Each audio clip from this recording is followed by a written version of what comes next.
Welcome to episode 12 of Matter of Facts. It's the big birthday episode. Big birthday, the 1 year anniversary of the Matter of Facts podcast. Wow. It literally only seems like flies. yesterday I emailed Alec and said, can you come and see me? And then I remember this. We went into the boardroom in our old office and I remember said, this. look, I'm going to start a podcast and I don't want to do it alone. And you're the person I want to do it with. Yeah. And we just kind of fell into it and found our way. I remember when you originally said, I got to talk to you today. Are you around for a coffee? I have a sort of a business proposal to you. And for some strange reason, I had a weird feeling this is what it was going to be. Because I had thought about doing a podcast myself. I was like, I always wanted to do one. I remember I talked with my brother about possibly doing one. And when you came, it was like, yeah, 100%. And it's been a ton of fun. I think we've definitely accomplished so far what we set out to do. And we've given ourselves room to grow and to even go even higher in the next season, which will start. we have plans. We have some big plans in the works and make things a bit unique. You know, you've heard the same segments for the past 12 months, those that listen, and we've just done it from the studio for the past 12 months. So we might shake it up a bit in the next season here. I think the two teasers for the next season will be, we're going to take the podcast outside. Yeah. And we are going to flush out some of the old and bring in some new stuff. But we will leave it there for two reasons. Number one, we don't want to give everything away. And secondly, we haven't got a clue what we're going to do yet because we need to get a drink and plan it. Yes, that's how we do it best. I remember that was the first meeting we had. I think we went to Moxie's, had a couple gin and tonics and Moscow mules, whatever it was. And there you go. We planned our first 3 episodes right then and there. So that'll be in our future for sure. But here we are, episode 12, back to the matter at hand, the matter of facts. Oh yeah. The name seems so natural now. In the beginning, you know, we threw some names around, and then we were like, matter of facts. People are going to think it's about fax machines. We even made the joke, I think, on the first episode, but we couldn't use the email because somebody already had it. Couldn't use the email. And now anytime, in fact, today on the phone, I called Alec earlier discussing business somethings, and I meant to say, you know, that is the facts, but I said it's the matter of facts. It's just what we do. But we've come full season, 12 months, 4 seasons. It is officially the start of spring. It is beautiful overlooking the harbor today. I was watching the ferry coming and going when I should have been working from the office. That's all good. And everyone's almost dressing like spring. Yeah, well, I got a t-shirt on and a sport coat, and that's all I wore leaving the house. I didn't even put a jacket on. It's 8 degrees. Beautiful walk down from the old home office. But I was really excited waking up today because it was beautiful outside, and I knew our amazing view we have at the BNV Media podcast studio would be a nice one today. Yeah. We have a few good things in store today. Some of our classical segments that we'll hit you with, and we have a really wonderful guest we'll get to, and we'll round it up with the Reddit Roundup. But for starters, let's begin with what was our first segment that we decided on, I believe. It was, It was the very first one, inspired by events in Halifax, Insane as the Crane. Insane as the crane. Insane as the crane. Insane as the crane. Kinda insane like the crane. I actually got 2 this Insane month. as the crane. This is Insane as the Crane number 12. We're coming full circle, though, this time. You know, it was inspired by the Hurricane Dorian crane collapse there on South Park Street. And Alec, what does our first topic on Insane as the Crane? So to come full circle on episode revolve 12, around? we are talking about a crane, an insane crane on Carlton Street, a construction crane, not one of those massive ones we see popping up downtown in the middle of the night, but a construction crane had dropped a house that it was trying to move during construction in the area. How about that, James? Well, firstly, Alec, I think you paid them to do it just to get podcast material to have this line up with Insane as the Crane. So firstly, can you confirm or deny that fact? I can't confirm or deny that I, matter of fact, paid them to drop that house. It's an unfortunate happening. Well, it's a damn old house as well. So 162 years old. It was at 1452 Carlton Street. They were picking it up along with another heritage property to, kind of interesting, pick the house up, pour a new foundation, and put it back down. And it was all part of the development agreement for the Promenade Roby South development. Typical, it's going to be 2 high-rise towers. Yeah. So they, as part of the development agreement, they had to preserve these 2 homes. So pick them up, pour a foundation, put them back down. But they didn't get that far. They just kind of picked it up and dropped it. I know it's very unfortunate, and I gotta jump over. I know it's Reddit Roundup, but we found this topic by looking on Reddit, and I have Yes. I have a little string here because I don't want to take credit for making the jokes.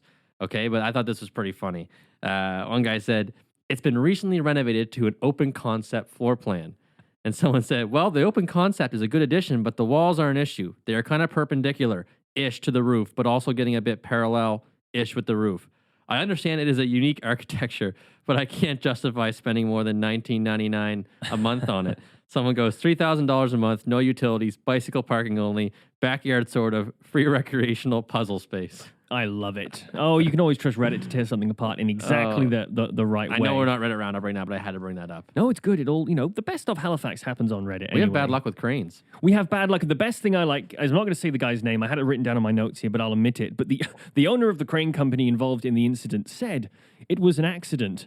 Nobody knows what happened. Well, I do. You dropped a 160-year-old house. And you shouldn't have. That's what happened. The interesting thing here, though, is that the whole development has now been put on hold. So the way the development agreement worked is if they couldn't pour the foundation and put the houses back down in one piece, then the entire development can't go ahead. So right now, they have to go back to City Hall and propose an alternative. And our favorite friend, Way Mason, spoke to the media about this. He said that because the development agreement included the homes going back in situ, they can't continue. He also said that when they go to City Council to discuss it, he's going to be using it as an opportunity to discuss banning the sale of pizza from 11 p.m., banning the sale of sausage rolls from 8 p.m., and prohibiting any kind of joy from 5 p.m. on a Friday to 8 a.m. on a Monday. Not the sausage rolls. Yeah. I never thought they'd take that from us. You can trust Way Mason to take a list of banning orders to the city. So no sausage rolls from 8 p.m. There was a lot of fines over the St. Patty's Day weekend, apparently. 86 tickets given out or something crazy for insane as the crane for I don't know what the word to use is. I don't know if it was university having fun, students or having fun. People don't agree having with. fun hanging around the pizza corners. There's a bunch of tickets given out. When is a few dozen naked drunk people running down the street Eating sausage rolls. Started offending everyone. Oh, come on. Anyway, I agree with all the illegal stuff, but it's like in the UK where I grew up. You agree with illegal stuff? No, I agree with fining for all this truly illegal stuff. When I grew up in the UK, it was heavily illegal to take open alcohol out onto the streets all across the UK, but the police never ticketed folks for it. And I was back home a couple of weeks ago, and it was a rugby match, and I was walking through the capital city of Wales, Cardiff, with an open beer in my hand. And my head was like, oh, shit, this is against the law. You can't be doing it. But I realized, no, this is just 80,000 people all being very well behaved, having a good time. We don't need the law. Nah. Putting their heavy hand on us for that. So that's the crane that was insane. We've got something else we're going to be discussing on this one. And it's involving the old TikTok, which is kind of a global bone of contention. But particularly here now, Dalhousie have announced that they are banning the use of TikTok on any university-owned or subsidized devices. I'd imagine there's quite a few, like laptops, iPads, phones. Yeah, I would say so. I mean, TikTok is generally most viewed on the phone. So this would be phones, I guess, that would be given to most likely professors and staff, other faculty members, athletics department, stuff like that. But I did read that even the Wi-Fi, the internet, they don't want TikTok being used on their internet. So that's what's going to affect a lot of the students because they're all on the Dal Wi-Fi. Anyone that's in dorms, in residence, in class. I mean, I watch a lot of TikTok at the end of the day. I'll be honest. Like I'm pretty addicted to it. It's like a ritual, end of the night kind of thing. No matter how tired you are, no matter how late it is, you got to sit there like a little gremlin curled up and watch your TikToks and get through as many as you can till you physically and mentally cannot handle it anymore. TikTok strain. And your eyes just forcibly shut and your phone drops into your lap. And you wake up to that just sounded someone very descriptive. dancing. I mean, so I didn't really understand the whole TikTok thing. So I'm gonna educate us, myself, you, Alec, and our listeners here with the actual risks of TikTok. I admit I had to do some research here. Yes, oh, please do. Obviously, the one thing most people do know is that ByteDance, who are Chinese-based, own TikTok.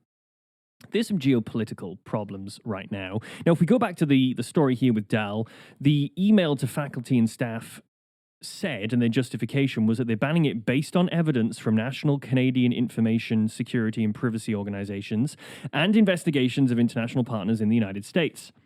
They also said, does anybody know what the heck that massive balloon is hovering over the campus?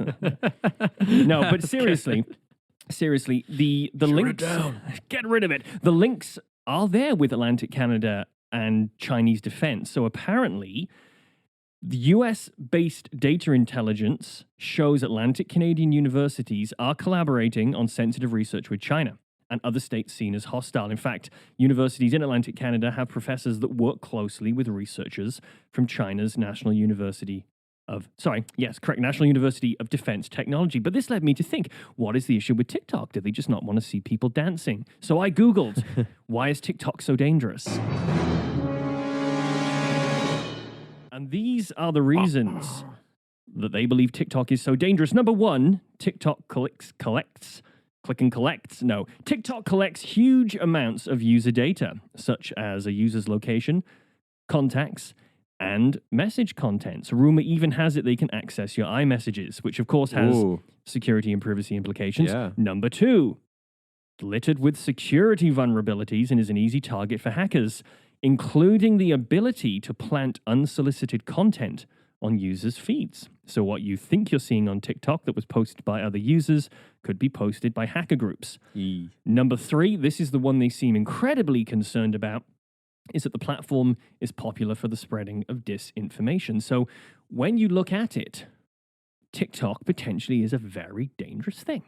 It is, and it caters. I dare to call it smart, but it knows, like, when I'm scrolling through, if I hang on to a video just a little bit longer because I'm interested in seeing what happens, it knows and it recognizes that, and it says, okay, he likes this content, let's pump more of this.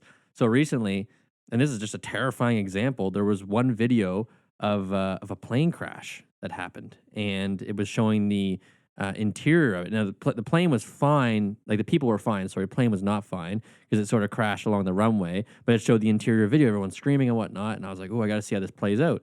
But because I watched the whole video, TikTok's like, oh, he must like this, he must get off on this kind of stuff, so we're going to pump the shit out of his TikTok. Johnny, come over here, feed this guy some plane crashes. And now every second video I was scrolling was a plane crash, people screaming, this and that, and I'm not a huge fan of flying as it is. So I just had to start watching stupid videos to like get that off it. Show me more puppies. Show me more puppies. Cats. It was cat videos. Okay. So now my TikTok is just riddled with cat videos. And that's the ones I always like because I got to show Jenna, my fiance, my TikToks. Every night I got to show her my TikToks. Is that because you want to, or is that like a mixture of both? Sometimes she says... Is she checking up on you? A mixture of both. Sometimes she says you need to show me your TikToks. She knows I like to save funny ones. Not always funny. Sometimes it's my humor, not her humor. It's when all your whole feed is kind of scantily clad dancers. Oh, exactly. That's why she wants to see your TikTok. Exactly. And I mean, she has TikToks too. She loves it and she saves them. I have Tic Tacs. They keep my like breath fresh, but I don't have TikTok. Tic-tac-toe. But hers are more so like, tutorials and how to cook this in 3 easy steps and all that. And that's not my thing. And a cat playing a keyboard. But, exactly, I love those. But just circling back to what you were saying there, it can spread misinformation. That can be a problem, and it can confuse people. And it can Have you seen that? It can make wild assumptions as well. Yes. Do we name this podcast or not? Let's have a we're going to ask our team here at BNV Media not to edit this bit out. But good to hear Alec and I having a debate. Good to hear us having a mass debate. Yeah. Do you think we should name the podcast or not? I vote no. We don't need to name them. Okay, there is a local podcast here in Halifax. It's not affiliated with the company that we produce our podcast with, and at least we don't think. We'll have a discussion with them afterwards. But they put out a TikTok recently about we touched on it in the last podcast, but we'll expand here, the closure of Steak and Stein. Yeah. We have immense issues with this and with this podcast's ability to fact check.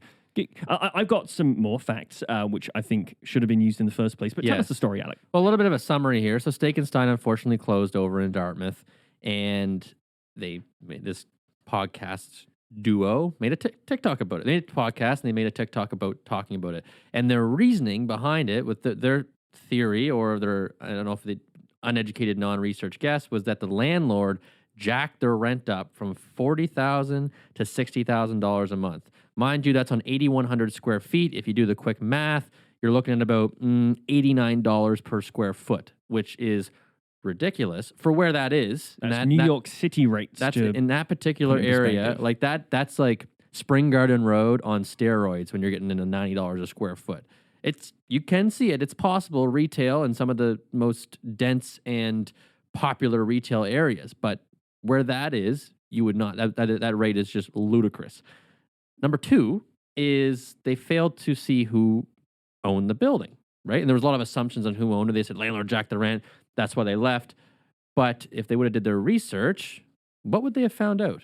Well, the research here is pretty easy. So if you go to the land registry, and if you can't access the land registry, you can get this very, very easily through any realtor or lawyer that you know, a lot of accountants as well. You can put the address in for Stekenstein in Dartmouth, and you can see that the owners of that lot of the land is 2361969 Nova Scotia Limited. If you then okay. head over to the Registry of Joint Stocks and put that in, you will see that the only listed officer of that corporation is a Mr. Jack Smith. Who's he? Mr. Jack Smith is also the owner of Stekenstein. Wow. So this podcast that started, frankly, shitting all over the commercial real estate industry and talking pretty much about how there's no rules and anything can happen and it's a bit of a Wild West, titled this post, Yet Another Victim of the Crazy Local Real Estate Market.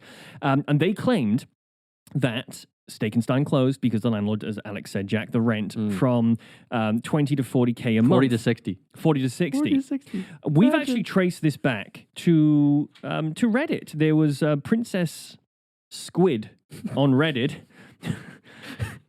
put a post saying this was, so that she has different numbers here, but she said they didn't own the building. The reason for Dartmouth Stekenstein closure, not very good English, is the landlord raised the rent from 20 to 40K a month. They intended to stay open but could not afford the rental increase. So it seems to me like the podcast took the fact from there. Now, I'm not saying that Alec and I are perfect, but when you try to get a viral TikTok video about a piece of local news and the facts are clearly false, in my opinion, you have to do better. So look, we're not trying to start a war. We're a local podcast. We support all local podcasts. We just kind of felt they fell short, and as two experts in the industry, we needed to set the record straight. Yeah, and I think a big thing for me was the kind of the knock that it overall took on commercial real estate. So I kind of felt that effect because it's you and I, it's our livelihood. It's how we make a living and live and eat and everything. That's what we do. So to read the comment section and to hear different things being said about commercial real estate, for example, there was one comment that said, "That seems crazy. How could a landlord jack the rent up that much?" To which the podcast itself responds, "Well, then you don't know commercial real estate. There are no rules in commercial real estate. It's a Wild West." Believe out me, there." guys, you don't know it either. Well, yeah, it is not. I mean, come on. So anyways, just little things like that were just like, we had to set the record straight. I saw some comments saying, "Yeah, but Steele owns the land, but the restaurant owns the building." Just different things that didn't make sense. Just not true. And again, they're trying to sell it up for $6.5 million. I'm giving them some free advertising here, but maybe we'll have a client. Who knows? But yeah, we just want to set the record straight on that and beware of misinformation, especially it's about different professions you may not know much about. If you want to know more about commercial real estate and hear the ins and outs, and that it's not that it's not as crazy as some make it out to be, and it's not the Wild West, and it's not rule free, well, you know who to contact. Alec and I literally, and I know I have, and I think I can speak on his behalf too, have stayed awake at night with ethical dilemmas about our industry. And we are always trying to operate in an ethical way in line with our regulations that upholds professional standards and basic decency. So our industry is far from the Wild West. And to not absolve us of maybe having some overblown facts, we welcome debate, discussion, and fact-checking of our own podcast. Please. And yeah, we're in this to give you guys some correct information. So that's all we're going to say. Yeah. I'll finish off by saying if you do have a Dalhousie University owned or subsidized device, you better get that TikTok off your phone quick or you're going to lose your job. Yeah. Or just delete it or keep it on, delete it when you go to work and enjoy the dancing and cat videos in the evening. Yeah, there you go. Well, that was Insane as the Crane, couple topics. All right. And up next, we will have our very special guest, and he will be in here very shortly, and James will introduce him. So we always like to say on Matter of Facts, we have a special guest. We have a special guest every episode. Today we have a very, very special VIP guest. Somebody that we have been trying to get on since the start. And when we initially came up with the idea for the podcast, we said for season 1, this will be the pinnacle, the culmination of everything we've tried to do. And would you believe it? This gentleman has given us 20 minutes of his time, which we intend to use every second of, don't we, Alec? Yeah, we're very grateful for it. Like James said, this is something we've been building up to for some time now. Sort of a goal of ours from the very beginning with the Matter of Facts podcast was to get this individual on to talk. And we couldn't be more happy to bring him on and have a little conversation and to share with you all. He will be coming in very shortly. Yes. And if we haven't teased you enough already, let's go to the interview. Joining us on air from the office of the Premier, we have the man himself, the Honorable Premier Tim Houston. Premier Houston, it's an honor to have you on. Thank you for joining us. Oh, the honor's mine. Thanks for having me. I really appreciate it. Let's get right into it. I just we'll start off with this. What sort of led you into this line of work, this career? Did you ever envision that it would lead to this, to being the Premier of Nova Scotia? No, it's actually not something that I aspired to. Actually, I never, I'm kind of like most people in the sense that I never paid much attention to politics. I didn't grow up in a political household.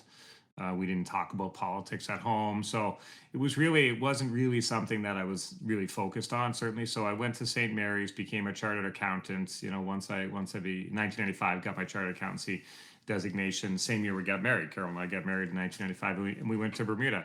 So we were in Bermuda for 12 years. We had good careers there. Our kids are born, but we decided we wanted to raise our kids in Nova Scotia. So then we moved back to Nova Scotia. At that time, my daughter was in grade 3, my son was in grade 1. So that was really the first time in my life that I really started to kind of pay attention to politics and started to say, like, who's making these decisions, as they would kind of have an impact on our lives. But and I really say, when I look back on my own experience, I think there's really only 2 ways people get involved in politics. One, they get asked. Somebody says, "Hey, you should put your name forward. You should get involved," right? So they get asked.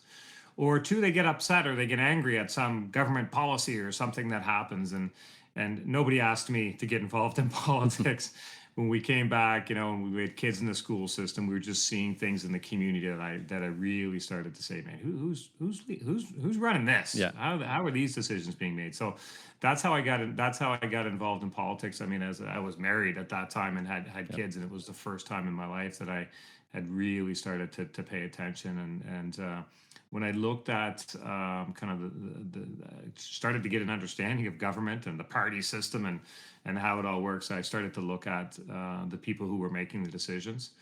And when I really started to peel that back, I wasn't that impressed. So I was doing a lot of chatting around the hockey rinks and stuff, and kind of here we are. So it's 10 years I've been elected now, and I'm excited about the future because I'm excited about this province. But it's certainly, being premier was not something that I wasn't some young guy saying, I hope I'm premier someday. Like, it really wasn't on my radar at all. But I'm glad it got there eventually. Yeah. Well, clearly you've risen to the top of your game. So you said you weren't a young guy looking to be premier, but let's go way back. What was your first job? Mine was, I was a Pizza Hut server, and I was probably the worst server in the UK at the time. So Premier Houston, what was your first job? Like lemonade stand? What are we talking here? Yeah, so look, I see myself as a worker. I've always kind of been involved. So I would definitely be, paper route, flyer delivery, but ultimately, I think kind of the first real kind of structured jobs. There's structure to those, of course, but I think when I was about 14, I worked as a laborer for my neighbor who was a bricklayer.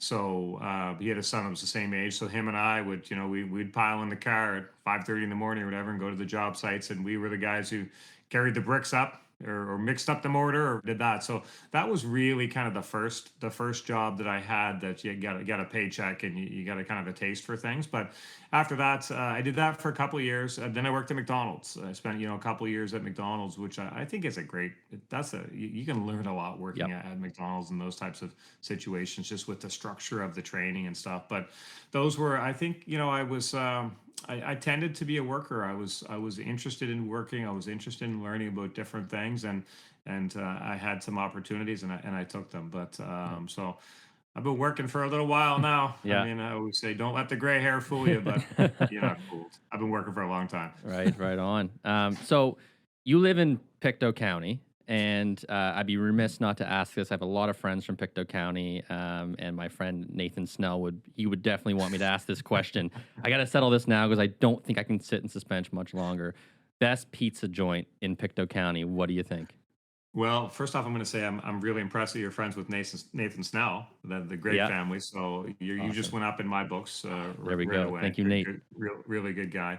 So I would say, look, Pictou County pizza is unique. I'm a big fan of Pictou County pizza, and I do have two favorites, and it kind of depends. So if I'm close to my office in Westville, it's Acropole Westville, Ooh, there it which is. I'm sure would be Nathan's Yep. pick too. It's a great pizza. It really is. If I'm at home, it would be Sam's Trenton. And so you have Sam's, you have Acropole, you have Pictou County Pizza, you have a couple other ones too. But for me, I wouldn't. If I'm close to Sam's Trenton, it's Sam's Trenton. If I'm close to Westville Acropole, it's Westville Yeah. Acropole. Like I wouldn't cross town for one or the other. I'd just go with what's close. But it's a thing of beauty for sure, no matter where you get it. Yeah, they're all really good there. I clearly haven't lived. No, you got to get down to Pictou County. I do. Well, jump in the car this Friday. How does that Let's sound? do it. Yeah. I'm in. So Well, when so they have a Pictou County pizza. I think in Sackville they sell Pictou County pizza. There's a In the there's a boxes? place there that sells it. I haven't tried it in the Oh. city, Yeah. but you can buy the sauce too. So I don't know. I haven't done that, but I go right for the real deal. I'd suggest that simple drive up to Pictou County and try it and There we stay with go. Nathan and get him to show you around Yeah, it's town. perfect. He'd love that. I'm learning so much here, and let's keep learning. Obviously, you work extremely hard, and I'm sure the job is extremely intense beyond what most people can imagine. But when there is a break in the action, you and your family, what do you like to do? What do you enjoy in this province, and how do you spend that time? Yeah, so look, I like being at home, like so if I need to just to decompress and just kind of get away from things to really think about things and really process things, you'd probably find me close to home on the property. I'm not a landscaper, but I think that's the closest way I would describe it to kind of my to open up my mind, something with a shovel and a rake and digging something up. Yeah. That's kind of my special place would be kind of close to my home here in Pictou County. But look, I'm a sports guy. My son played a lot of hockey growing up, so I tried to not miss many of his games or practices for that matter over the years. He just finished up his junior B career. I was at his last game. I was at his first game, and I didn't miss too many in between. So Yep. around the rinks, you'd find me around the rinks. My daughter did a lot of equestrian stuff, so you try to participate in my kids' life and in my family's life. I mean, that's really why I moved back to Nova Scotia from Bermuda. It's just to be close as a family. So, but look, it's this is a great province. What a privilege to be premier. I said after the last general election, I said, if you ever get a chance to go on a tour bus with your picture and name on the side and travel the province, do it. Yeah. It's a remarkable thing. It's a beautiful province. There's so many kind of sacred places in this province, but for me, it's really hard to beat just being at home. Yeah. So speaking of, people from outside of our province who aren't from here and might consider traveling here and touring here, when you travel outside of the province yourself, whether it be within Canada or in the United States or abroad, and someone says, "What's it like in Nova Scotia? What's it like living there, and what is there to do?" What do you tell them? What's your elevator pitch for Nova Scotia? Just try to paint the picture. So for me, like Halifax is a vibrant city. There's so much going on in Halifax. Great restaurants. The nightlife is remarkable. Lots is happening in Halifax. But from Halifax, a 2-hour drive, you can be in the valley. Some of the best, the emerging wine region there. The beautiful scenic place. Go 2 hours another way, you can be in Cape Breton or literally on one of the top ranked golf courses in the world. So nothing's far. Everything's within a couple hours, and all of it is surrounded by 13,000 kilometers of coastline, amazing rocky cliffs, beaches, hiking trails. There's you can find it, and just the kindness of the people is what really sells it all. So you get beautiful landscapes, beautiful picturesque areas, and a kind people that just want you to enjoy what's there. So we really have it all. I've been blessed in my life, living in Bermuda, coastal things. I'm always close to the ocean. So between the places I lived, when I'm close to the ocean, that's the best part of it. And I think people, that's what attracts people to Nova Scotia. And that's why we see our population growing and people who have been here on vacation ultimately moving here and making their life here. It's a great place. I like that. The people attract the people, right? I mean, spreading the word about how great it is to live in Nova Scotia inherently is what's bringing more people here, which is just good for everything, good for business, good for the economy, and good for our people. So I Yeah. totally It No, I really agree. is, agree. and I meet a lot of people who just recently moved here, and I asked them why, and they say we came on vacation. We came on vacation. We said we want to move here at some Yeah. point, and now's the some point. So we have a lot to offer, and we have just the quality of life. It resonates with people. But Yep. what a beautiful province, incredible. I think, as we said on our last episode as well, we all know people who have saved their entire lives to come to the place that we get to be in every day, and to me, that's extremely special. So, taking that a step further, what is our biggest untapped opportunity in the province? Do you think? Oh, I think on the energy side of things, like the Bay of Fundy and tidal in general, like it's incredible opportunities for this province to grow our economy. So if you think of the Bay of Fundy, if you took the strength of every river in the world and added them together, you may come close to the strength of the Bay of Fundy, Wow. maybe. And it's completely untapped. So if you think about it, and as technology changes and opportunities change, if we could tap into that energy, imagine what it would do to the economy of this province. And that's why you see, the interest in green hydrogen, producing green hydrogen here. We can be a worldwide leader in the production of green hydrogen. So in the energy file, incredible opportunity and good things are happening in that space. We're moving forward down in the Richmond areas, Guysborough areas. There's lots of interest in green hydrogen, but I think the tidal thing in general with the Bay of Fundy, coupled with our incredible wind speeds, some of the offshore wind speeds that we have here are world class. So the biggest opportunity for this province in terms of economic growth will come from the energy files, will come from the production of green energy, and we can be a leader in that. And we can do it in the next 5-10 years for sure. So I'm really excited about what that can do to changing the economy of the province in a very Super positive positive. way. Yeah. Yeah. There's Yeah. there's so much opportunity for Nova Scotia.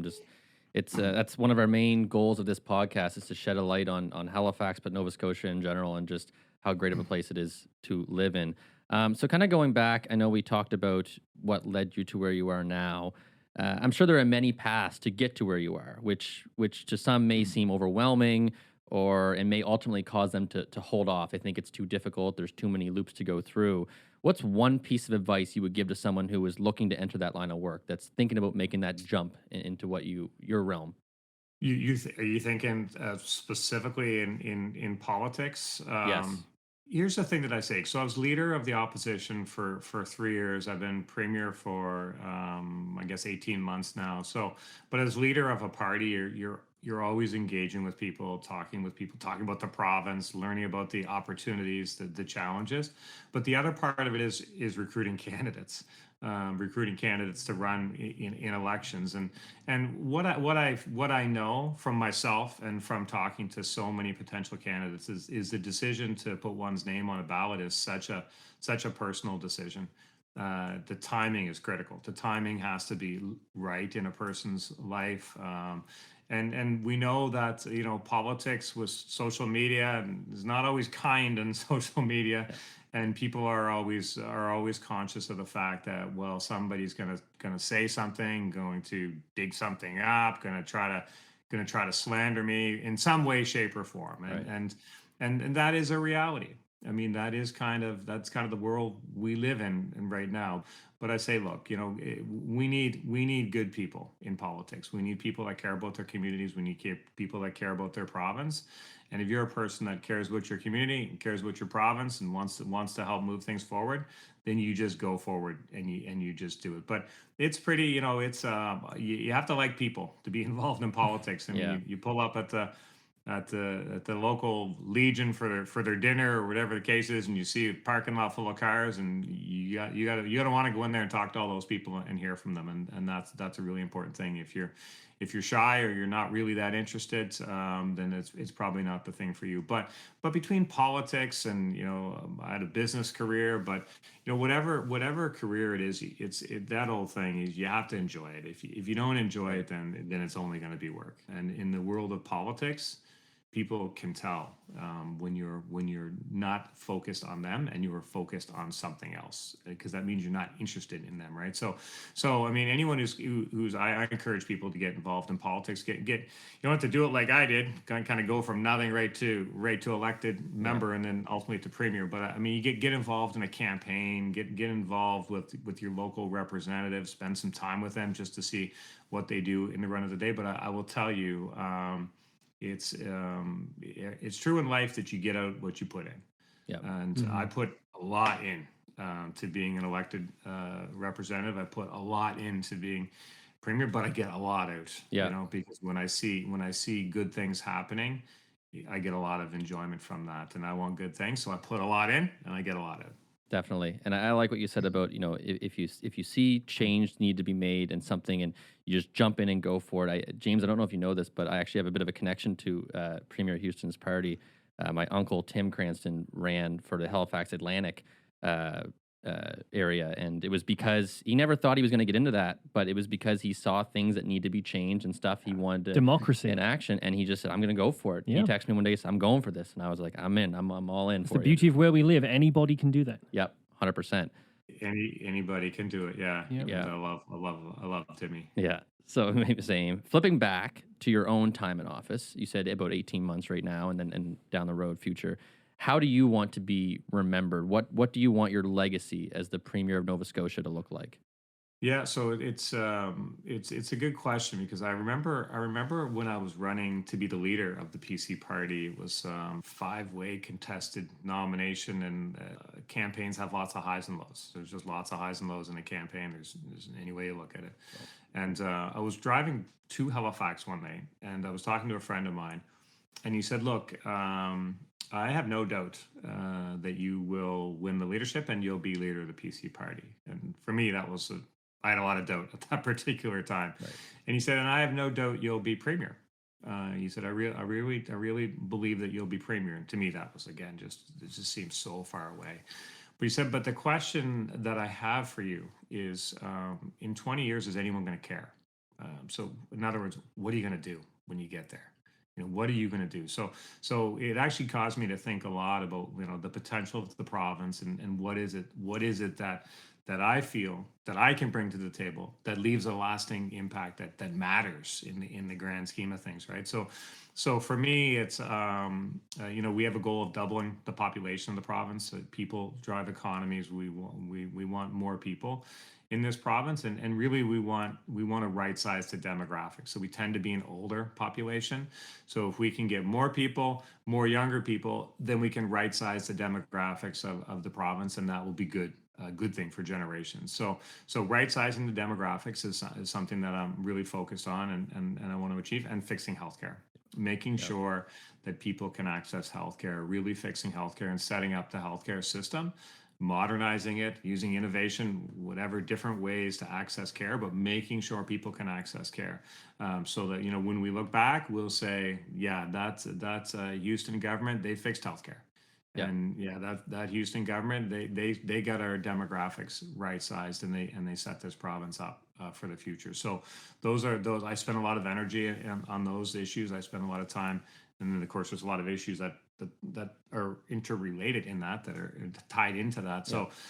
But really, I think that's what's possible for this province, and I'll put everything I have into achieving those two things, because if we can achieve those two things as provinces, we'll be on a very, very good path for a very long time. Yep. Those are clear challenges. I think they're great. Yes. This has been such a great interview. We're going to ask you one final question to round off. You know, we always have to have a bit of fun at the end here. And you can take as much time as you need with this one, because to be honest, if somebody asked me this, I wouldn't know what to answer. I have a couple. You have some for answers? myself, yeah. Tom Cruise? Yeah, I heard that before, I yeah. reckon. So if there was a movie made about Nova Scotia and you were one of the primary characters, who would you want to play you? Who would you cast? And we're not even going to ask you why, just who would you cast?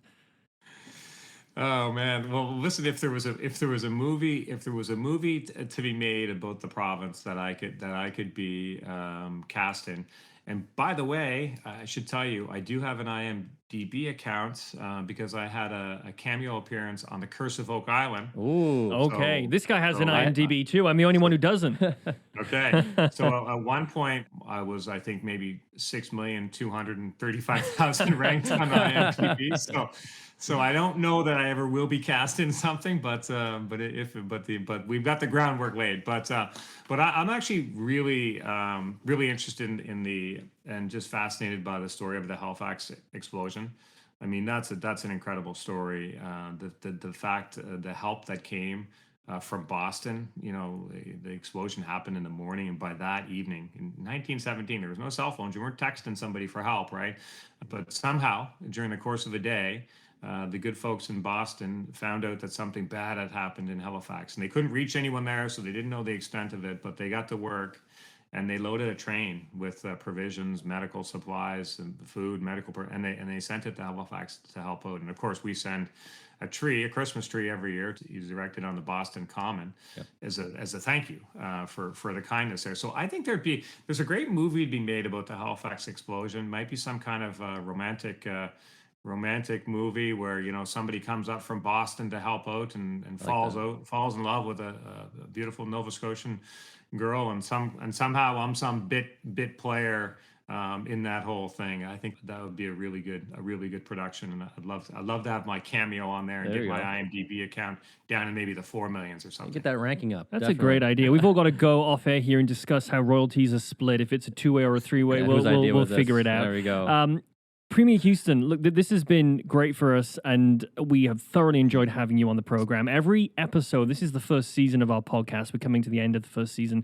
Every single episode, we've said, when can we get the Premier on? When can we get that? We Yeah. heard back from the office. So this has been the pinnacle of everything we've tried to achieve, and we are extremely grateful for your time, and we know our listeners are as well, and just so thrilled that you could join us today. Thank you. Happy to do it. Aim a little higher. Keep aiming higher. Yes, definitely. But thank And you. happy to come back at some point and talk about some other topic. I really enjoyed it. We'll Thanks for take you having up me. on that. Thank you for everything, and thank you for your service to our province as well, and being an advocate and an ambassador for everything that's great about Nova Scotia. We're in good hands. Thank you. Thanks so much, guys. Enjoy the day. Take care. Thank you. Thank you. See you later. All right. Well, that was well worth the wait. That was worth every second of the Yeah, wait. that was worth the wait. We're very thankful that Premier Houston was able to come on and talk to us for that little bit there, and I'm hoping you all enjoyed that as much as we did, and we're very grateful. Well, we can't go any higher than that. There's nothing else to do. I think we'll announce the end of the podcast now. We are done, right, Alec?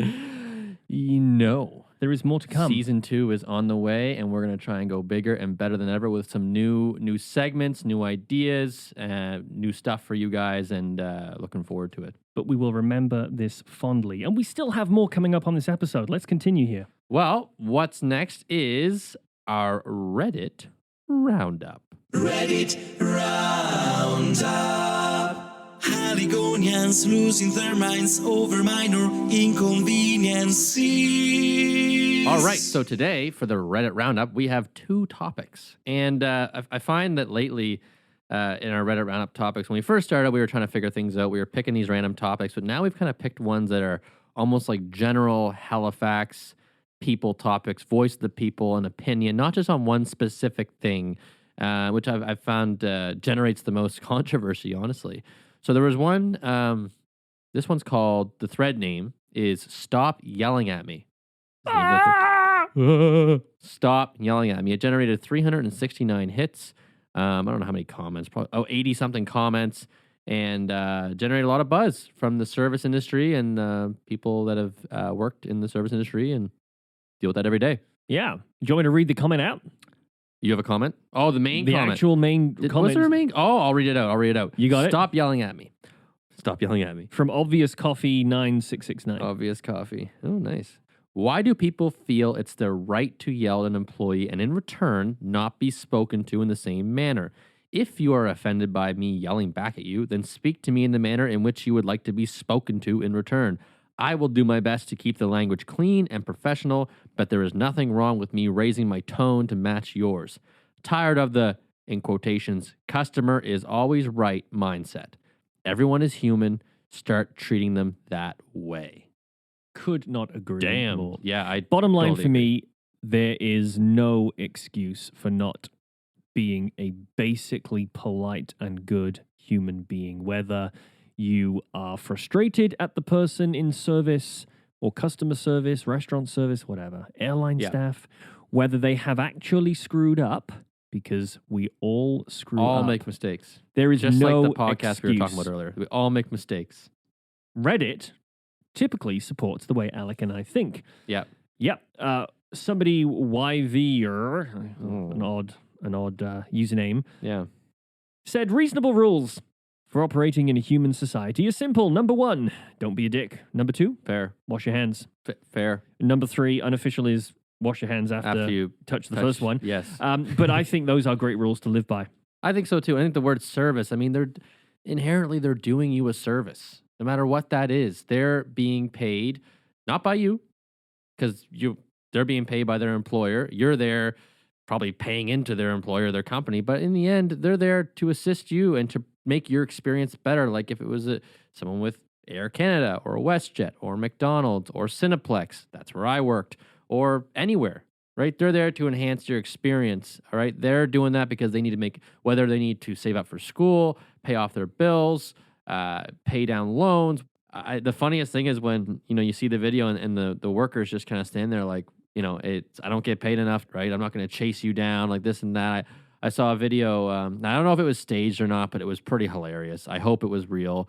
A woman ordered a drink at Starbucks, and she gave the barista, Starbucks barista gave her the drink, and the lady goes, "Oh, it was in like a plastic cup that you'd take a Starbucks cup," and they go, "Oh, you don't have a mug for this?" Like a ceramic, like an actual mug. Oh, sorry, your day's so shitty because you couldn't get a mug. I know. And the girl goes, "Oh no, we don't sell mugs. We only give out in these cups." And the girl goes, "Oh, I don't want it then."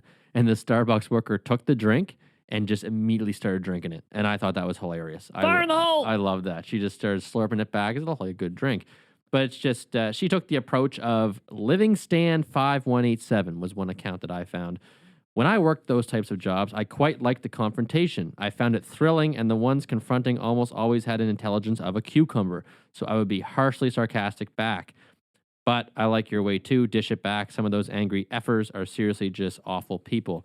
I kind of agree with that. The part where it's almost like entertainment just to watch them kind of freak out if you're the worker. Yeah. No, I'm with you. Like, this is what I've always done. I do this with my coworkers, with my clients, with family. I watch people when we're having dinner in restaurants because, in my opinion, how you treat service staff is a microcosm of who you are as a person, Mhm. right? How you treat somebody who is trying to help you, and ultimately, don't piss the service staff off because they can control how your experience goes, but don't use that as a reason to be nice. Just be a nice person. And I have had experiences, and I've had experiences with people, I won't name them, that Alec will know, where they've treated service staff really poor. And these are all people who are just not nice in their general persona. So, Yep. so the one place when I used to work at Pizza Hut, when I was studying at university, I would see this a lot on his first dates. Right? Mhm. One thing that people employ in restaurants when they're trying to impress a girl, and it never worked, was to be the big guy. They would employ the model of be rude and cocky to the waiter. And I was on the receiving end of that a lot of times. Right. When the guy would try to be rude, he'd be cocky with me, try to be smart. I had more than one occasion where the girl came back into the restaurant afterwards and said, "I apologize. I met that dude for the first time, and I'm not going to be meeting him again. Like, I'm so sorry for the way he acted." It, to me, is just a microcosm, like I say, of how you are as a person and how Yeah. decent you are at a very, very basic level. But there's some ways when you work in restaurants that you can get back at people. But don't be nice to people just because you're scared of revenge. Be nice to people because you're a decent human being and you know that all they're trying to do is help you and do their job. And people say, well, I understand that you didn't create like the gate agents say when there's a flight delay. They say, look, I understand you didn't create this issue, but you are a representative of the company. They may be a representative of the company, but they don't need to put up with your shit. And let's look at a comment here from RV4, claims to be the mayor of Windmill Road on Reddit. Says, the customer is always right expression doesn't mean the customer can treat employees like shit. If a manager tells you then they are an The expression is meant for if customer service if a customer comes in and wants their eggs a certain way, we'll be happy to oblige. If someone would like their package to be delivered in a certain way, or if they need special assistance while shopping, it will be provided. I don't know why it gets skewed for people to mean that a customer can do no wrong. If I'm a manager and a customer freaks out an employee over the price of something or a company return policy, I am backing my employee 100% of the time. I could not agree. And Alec will know, and I will know, having worked in retail and food service when I'm younger, I've probably had, well, the customer's always right, said to me about 25 times. And it was always when they were being an unreasonable you-know-what. Does not give you a license to be rude. 100%. And just going back to your little Pizza Hut story, that just greater shows us that you can never out Pizza the Hut. You cannot. You can never out Pizza the Hut. My one experience I found funny was the customer sometimes just thinks so irrationally. I used to work at the movie theater, and that was a lot of fun. I love that. Part of the perk of working at the movie theater was In a world. you get 2 free movies a month. Now, what world you live in? But I've never heard a noise like that in a while. 2 free movies a month, and when you on your breaks, you get a free little popcorn and a drink, which was awesome. But notoriously, we know the prices at the movie theaters are a bit higher than the average consumption. What is it these days? It's like soda and popcorn for 80 cents, right? Oh, imagine. I'd have lunch there. But I had a guy one time come up to me, and he got mad about the prices. He goes, "Those prices are ridiculous, man." I was like, "Okay." You're ridiculous, man. He was like $8 for a soda and 10 for a popcorn. And I was like, I'm not disagreeing with you. He goes, "And what's that all about? Like, why can't you guys bring the prices down?" And I was like, I literally said to him, I say, "Do you think I make that decision?" Right? I'm the concessions worker, the usher, whatever. I am so far from making a decision how much this costs. And then at the end he goes, "Well, you should say something." To who? To who? The owner of the whole thing? I just go to them and say, I'll just call up Johnny Cineplex there on speed dial. "Hey, Johnny, it's Alec from one of your places in Eastern Canada. You've never heard of it. You Nova never heard of Scotia. me? Oh, Johnny Cineplex. I got a very disgruntled customer here. How about we bring the price? What? Free? Oh, okay. Actually, sir, it's now free. It's actually free I because Alec convinced him. called, so we're gonna do it, right? Oh man, that's just I get a big kick at a Well, at and he knows customers the like that. venue. Like we hung around at the basketball up at Scotiabank Center for the the U basketball. Sports Final 8. We paid $34 for nachos. I don't complain though because we are going to a sporting event where Yeah. our hands are tied and we have to eat their food. It is what it is. It is what it is. Like, know the venue. So people go to Disney World and come back and say, "I can't believe it was $11 for a hot dog." What do you think they're going to do? 3 for 1 at Disney Yeah. World. They're there to take your money. It's a profit generating enterprise. It's funny, and people at the rink when the World Juniors were here, or any event is at the Scotia Bank Center, and people say, "Well, how much do you think they're going to charge for beer? Is it $9? Is it more?" It's like, well, it is what it is my answer, because it's not going to change. It's the only option for buying a beer there. So either you buy it or you don't. If it's $9, if $11, if you don't want a beer, don't buy a beer. You want a beer, buy a beer. He wants a beer, give him a beer. Yeah, I agree. That was a And lot. shut up and get back to your seat, right? Exactly. Can I interrupt for some breaking news? Yes. Text from my wife. Uh-oh. Dog had a strange limp. All good. Was very thorough. This is Dr. Jim Gillis, by the way, at Bedford Highway Veterinary Shout Hospital. out Dr. Jim Gillis. Oh, the best vet in HRM. Did not feel anything. We hear the word Tuck. Our dog is Tucker. Did not Tucker. feel anything wrong with Tuck. Tucker didn't mind the prodding, stretching, etc. They think a soft tissue injury or strain. Huh. Gave me anti-inflammatories in case it comes back and said to come back in about 3 weeks for an x-ray if it hasn't fully Okay. gone. He shouldn't go downstairs by himself for the next few days. Neither should you. Should be carried until it heals. Well, that's good news, right? I know everybody would be on edge wanting Yeah. an update on my old senior dog. I do like updates on Tucker. I love There we Tucker, go. and he was in the Anyway, studio. that was just a joke. Back to the topic at hand. Don't be a dick. Be nice to everyone. And everyone says that, young people should work in retail Yeah. and should work in service because they get used to being yelled at. But no, just they wouldn't have to get used to being yelled at if people were just decent. And maybe just once in a while, if they could just take a second and ask, "How are you? How are you, Alec? How are you? I'm good. I'm doing pretty This is our good." second topic on Reddit Roundup. Second topic on Reddit Roundup today is how are you today? Is the topic. Courtesy of user Hubley said, how are you?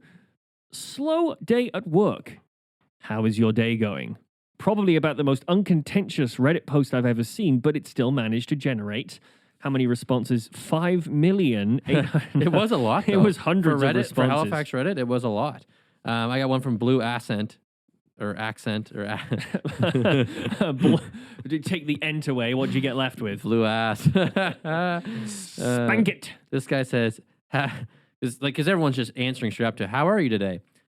Have had some overnight French toast soaking in the fridge. About to make some coffee and bake it. Got my PSVR 2 lined up and a massage booked for later. Also on vacation currently.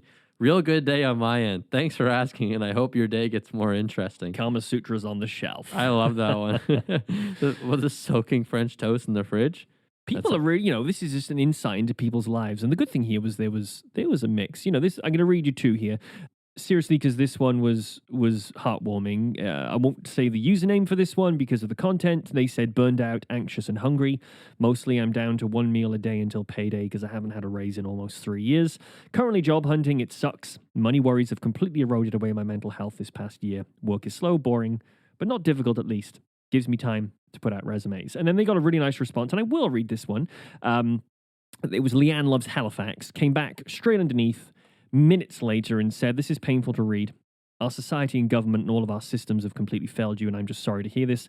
I'd like to help. Check your messages. Also, what kind of work are you looking for? Maybe someone who reads this thread knows a guy who knows a guy." And I thought that was really nice. That's Now, we nice. don't know what the message there was, but I'm sure the original poster, their day was made a little bit better from Leanne Loves Halifax. So like good that. on you. Yeah. It's nice to know we have people like that out there. And I'm going to stick with my the humorous side of this here. We got one from Big Angel Dust Fan from Dartmouth says, "Hi, sitting on my porch, absolutely inhaling the last of this roach, scrolling Reddit, about to go to my girlfriend's house, and I'm going to surprise her with chicken nuggets. I'd say I'm pretty good." He got laid that night. Wow, congratulations, Big Angel Dust Fan, on getting laid. Unbelievable, Oh, yes. unbelievable. They both smelled of chicken nuggets in the morning. Not the chicken nuggets. Oh, well, that's funny. So that was no. That name was Mr. James Collins 69 made that Oh, post, that yeah. was me. That was me. Yeah. It is good to get these little snapshots into people's lives, isn't it? And we can tell there that he was thrilled that he was going to take his girlfriend chicken nuggets, and I think that's great. And just imagine him totally mashed on his porch, typing with one hand, roach in the other.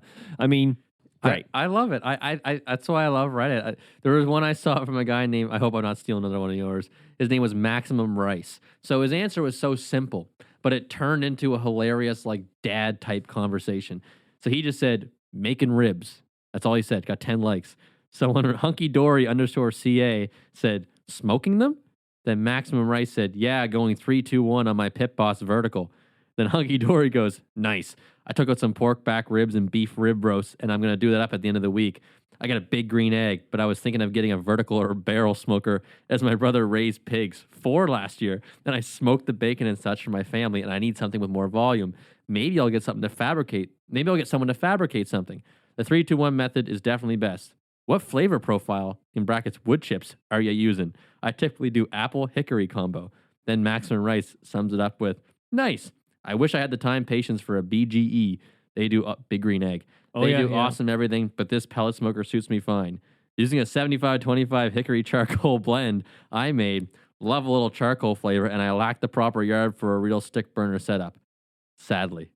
That got involved very That got quick. very Escalated involved. fast. That's what I love, though. As Ron Burgundy would tell us. Oh, yeah, actually, the big green egg. So I bought a really nice Weber grill about 3 or 4 years ago. So I'm still amortizing the cost of that. Every sausage I take off is still kind of $40 of cost right now. So I don't want to buy a big green egg, but I've heard they're amazing.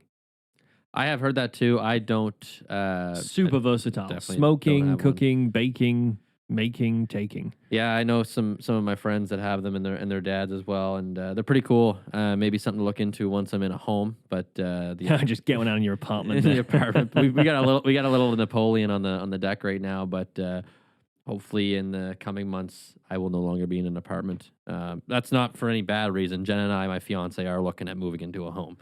So I'll be out of here. I hope we're still together. I'll be on my- Wedding planning actually is a time when many couples split up. No, Oh. you'll be fine. You guys are rock solid. I am rock solid. You are rock solid, Alec. And Always. this was interesting. The original question is how are you? Artie the Smarty said, so how are you? That's none of your goddamn... Oh, sorry. I was just used to... Sorry, I'm well, thanks, you. Slightly surprised no one took this down or dropped something awful in here yet. Must be a slow day for the trolls, too. It's true. I actually didn't see anything really bad. Like, bad in terms of, I don't know, somehow spinning the topic into something political or something, whatever, which would be hard to do when the question is, how are you today? And all it would take was someone to respond and goes, how dare you ask me how I'm doing today? It's a week, it's a month, it's a year long, it's everything. Nothing happened. Well, when Obama was beef. president, Thanks, Obama. and thanks, Obama, yeah, you were on YouTube back then. Yes. Any single video, you could scroll down in the comments, whatever it was about, unrelated to politics, and about, I don't know, 20 comments in, everything descended into a debate about Obama's presidency. And it just goes to show, doesn't it, how we kind of default. And this didn't. No, it So didn't. good on that. I love seeing positive stuff because Reddit, I've always said, is hilarious, but is a cesspool of just the worst of everything in You humanity. never know what you're going to see. There. And all these false claims about, if people own buildings and how much they pay in rent. Yeah. So good to see that. I'm going to plant a post this week at some point. like a fence post? Yes, in the ground. Okay, No, good for you. I'm gonna. Good for you. Well done, man. You're coming along a long way. No, I'm gonna post a post on Reddit, like from my account. My account name is Crafty Steak, so look out for Crafty Steak, and we'll feature it on the next episode of the podcast. Probably would taste better on a big green egg, wouldn't it, that crafty steak? BGE. Yes, sir. Okay, well, thanks Reddit for being Reddit. Thank you. Always unpredictable and mostly useless, but produces at least, we can get one or two useful threads from the craziness of Halifax every month. We get content for the podcast, and this is lazy content because we just let everybody else do the work. Exactly. We're just reading it and giving our very honest and brief opinions on it. But we love the Reddit Roundup. It was one of the with Insane as the Crane. Reddit Roundup was another one of the first segments we decided on, and it was a bit of a no-brainer. And let's put some teasing here. Will they be back next month? We don't know yet. We don't know. We have not sat down to decide if we will be continuing Insane as the Crane or Reddit Roundup. Everything- Or what new. I yeah. think New Kids is gone. Would you say New Kids is gone? Unfortunately, New Kids, I think, is on the chopping block. It was a great segment to start things out. However, I think, there's other guys out there that are doing a great job of showcasing new businesses on a regular basis, and it's what they do. And So just like New Kids, we won't hear from them anymore. we won't hear. Wow. And but I'd say everything is on the table. Everything's off the table. We don't know what next season's going to bring. Not going to be a big break between next season. Like next season will be the next month's episode. We're just going to keep going. See you in 2026. Imagine. We're just gonna keep going. But like James said, we haven't sat down, had that drink yet, and discussed drinks. What will be part of the next season? We're excited. We definitely have a couple ideas, and like he said before, like James said, might get a little mobile, and it's kind of nice. Season 2 is hitting right around when the weather's starting to get a little warmer, so it's more enticing to maybe go outside and check out some events and really hear from the people of Halifax. Because we hear from them, we read what they have to say online. We don't know who it is. It's behind a computer. We talk about news stories. We have guests on. But it might be fun just to kind of hear from the public, right then and there, raw. So if you see two attractive, tall, professionally well-dressed guys coming towards you with a microphone on the Halifax waterfront, it is not us. It's not us. It is another That's not podcast. us. That's Matt Houston and Donald Tabor coming at you. That's it, exactly. Yeah.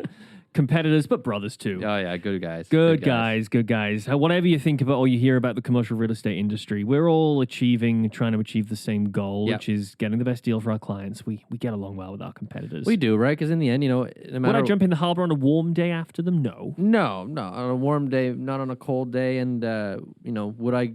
But we have a good good fun, outside of work hours and within. I mean, the best part about commercial real estate I find is the satisfaction for the clients, both sides, getting a deal done and locking in a tenant or locking down a property, a sale, whatever it may be. And we work with a lot of different agents in the industry, and we become friends with them because of it. And you look forward to working with some, and others are a bit they're harder to deal with, but it's because they work hard for their clients and they fight for their clients. So everybody's As long as they're nice to service staff. hey, exactly. Let's see what they're like in a movie theater, and then we'll really judge their character. Yeah. Anyway, season 1, Alec. Congrats, my friend. That was a good Congratulations. first Shake season. your hand. Shake I your got a hand. very sweaty hand here. That's okay. There we go. We're actually doing That a is a handshake right now. It's a sweaty hand. Sweaty I hand. just handed you a trout, basically. Anyway, we will be back with season 2. Thank you to our guest today and Thank you. everyone for tuning in. And let's see what season 2 brings. We don't know. As of the recording date today, Yeah. we do not know what we'll be coming back with. Yeah. So We'll figure it out soon. Any ideas, comments, concerns, tips, halifaxpodcast@gmail.com. Alec Cranston or James Collins on LinkedIn. I'm also on Twitter. You can find us anywhere. Or you can Crafty find Steaks us on Reddit. Crafty Steaks on Reddit. Or you can just take a walk downtown, and we'll probably be hanging around the Queen's Mark where we work. yeah, you see a guy with a guitar singing in a very high-pitched falsetto voice with a flat cap. That's Alec. You found me. And if you... I'll stop it there. Thank you, everybody, for a great first season. Looking forward to the next season. James, it's been a pleasure. Let's keep this thing rolling. Peace out.